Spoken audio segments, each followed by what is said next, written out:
Alors, chers élèves, chers apprenants, donc me voici aussi avec une nouvelle vidéo.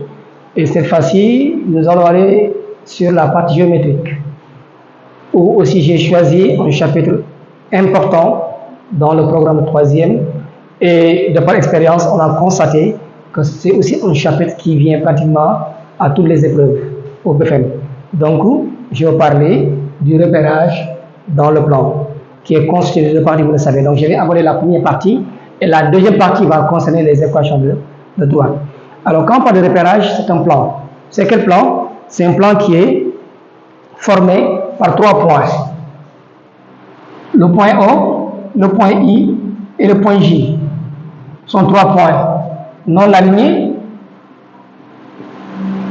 Trois points non alignés, tels que la droite OI soit perpendiculaire à la droite OJ et la distance OI est égale à la distance OJ. Un tel repère sera appelé un repère orthogonal. Et dans ce cas, on dit que le plan est muni d'un repère orthogonal OIJ.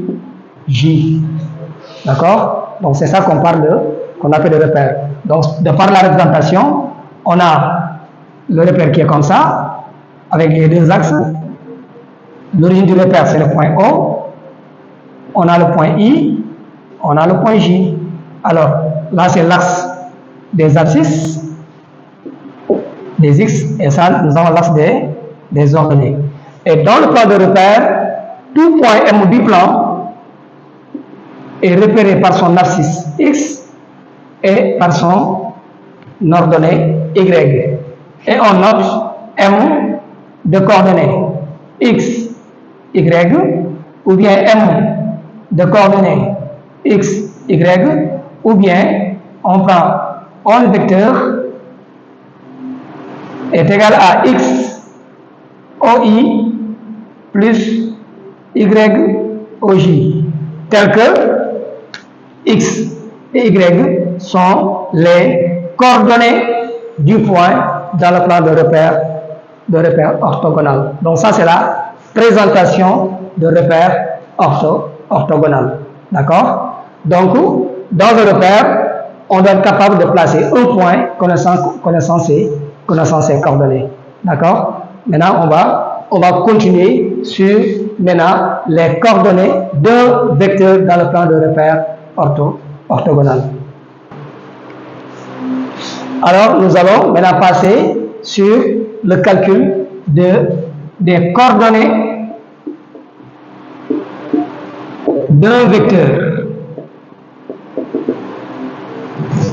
Donc, pratiquement, toute la leçon va se porter sur les coordonnées d'un vecteur.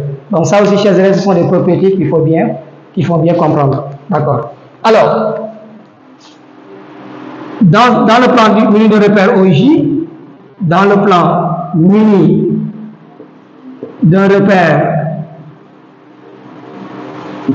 orthogonal OIJ, on a un point A de coordonnées X de A, Y de A, et un point B de coordonnées X de B, Y de B.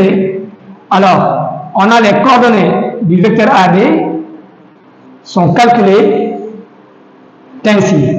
Je prends X de B moins X de A pour son abscisse, Y de B moins Y de A pour son ordonnée. Donc voilà comment vous calculez les coordonnées d'un vecteur dans le plan de repère.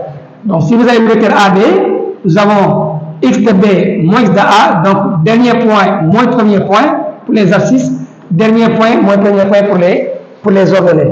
Alors comme application, donc exemple, nous avons un point A de coordonnées moins 2, 3, un point B de coordonnées 1, 4 et un point C de coordonnées moins 3, moins 2. Alors, on va calculer les coordonnées du vecteur AB. Alors, c'est x de B moins x de A. Y de B moins y de A. Ce qui me donne A du vecteur A pour coordonnées. X de B c'est 1 moins x de A c'est moins 2. Y de B c'est 4 moins y de A 3. Ce qui me donne A des vecteurs aura pour coordonnées 1 plus 2 ça fait 3. 4 moins 1 ça fait 1. Donc le vecteur AB aura pour coordonnées 3, 3, 1. Calculons les coordonnées du vecteur AC. C'est x de C moins x de A. Y de C moins y de A. Ce qui me donne AC vecteur aura pour coordonnées x de C c'est moins 3 plus 2 pour y de A. Moins 2 moins 3 pour y de A. Ce qui me donne AC vecteur aura pour coordonnées moins 1 moins 3 plus 2 et moins 5 moins 2 moins 3.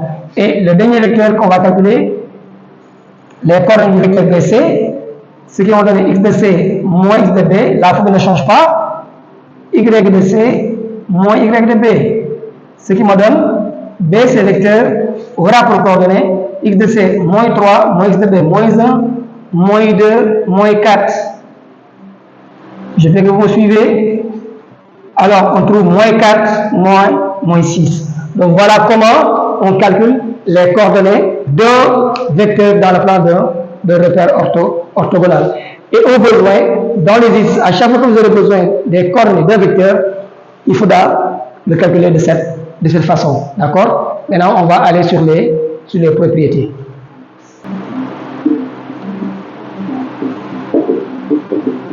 Alors, les propriétés sur les coordonnées des vecteurs.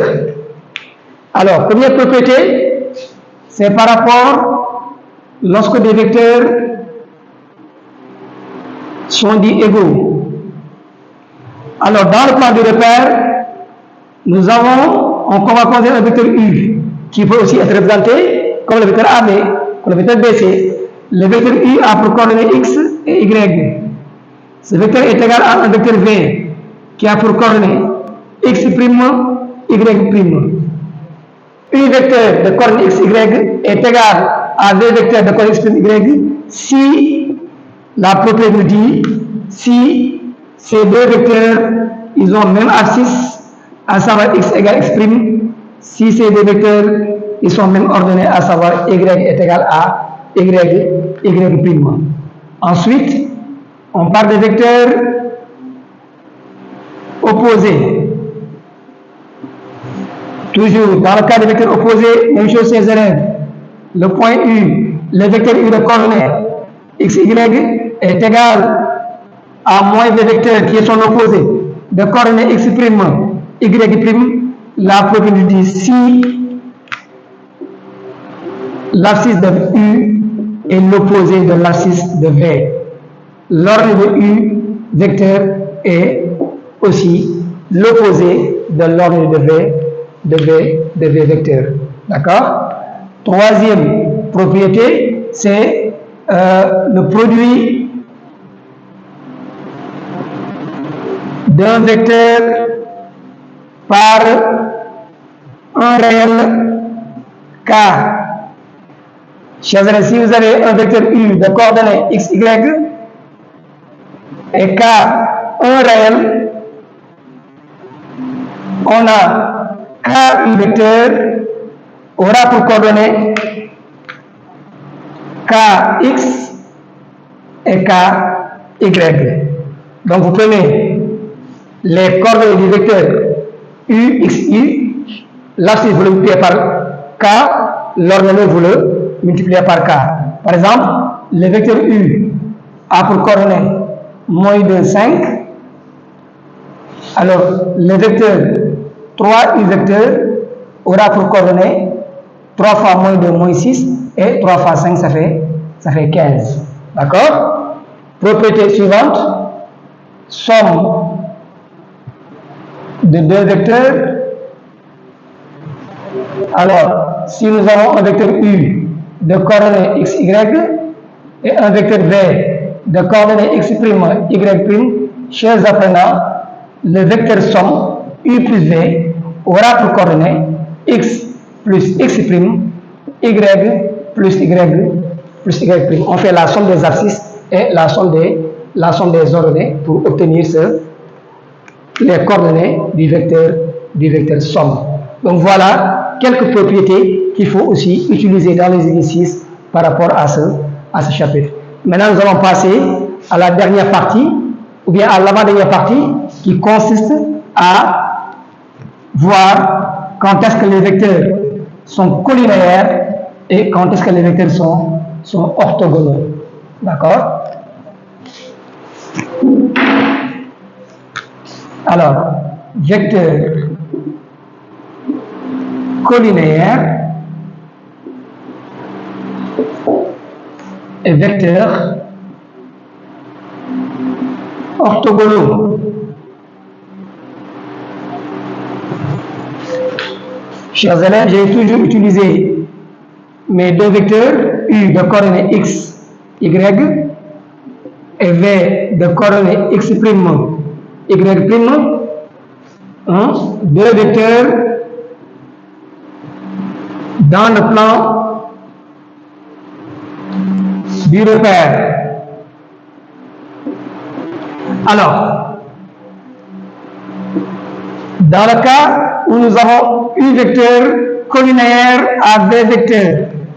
Alors, chers élèves, quand je parle de collinéarité, c'est les deux vecteurs qui ont la même direction, à savoir les directions sont parallèles.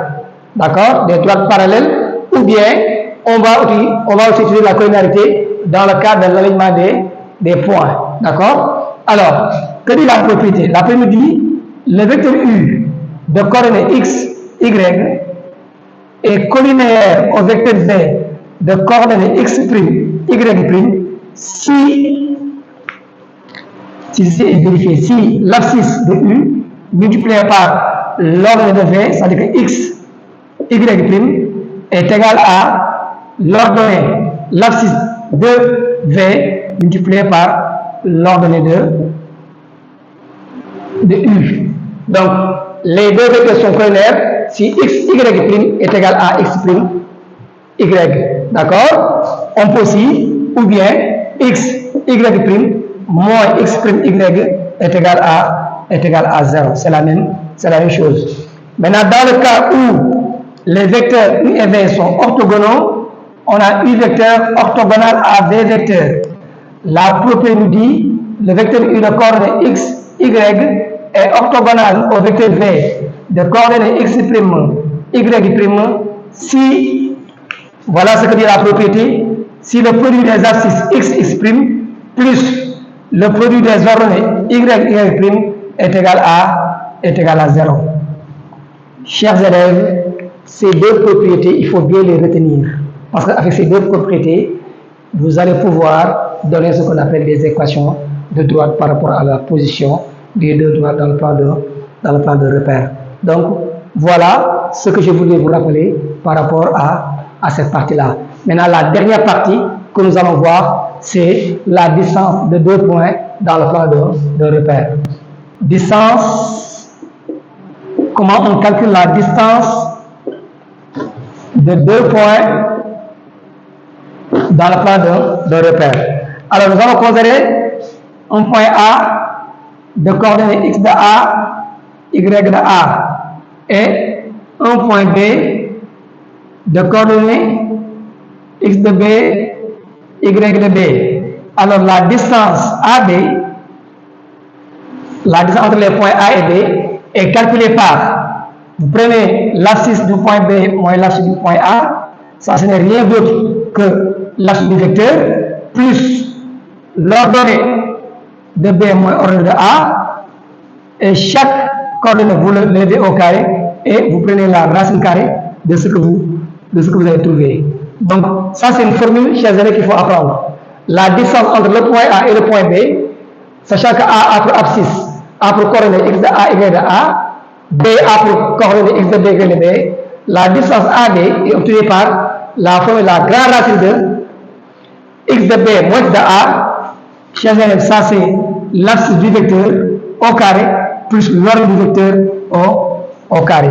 D'accord? Et si vous avez ça, vous pouvez trouver la distance entre les points A et les points et le point B. Donc par rapport à ce que je vais vous dire, donc je vais dans la prochaine vidéo vous proposer un petit exercice qui nous permet d'appliquer toutes ces propriétés. N'oubliez pas de vous abonner, de liker et d'activer sur la cloche de notification.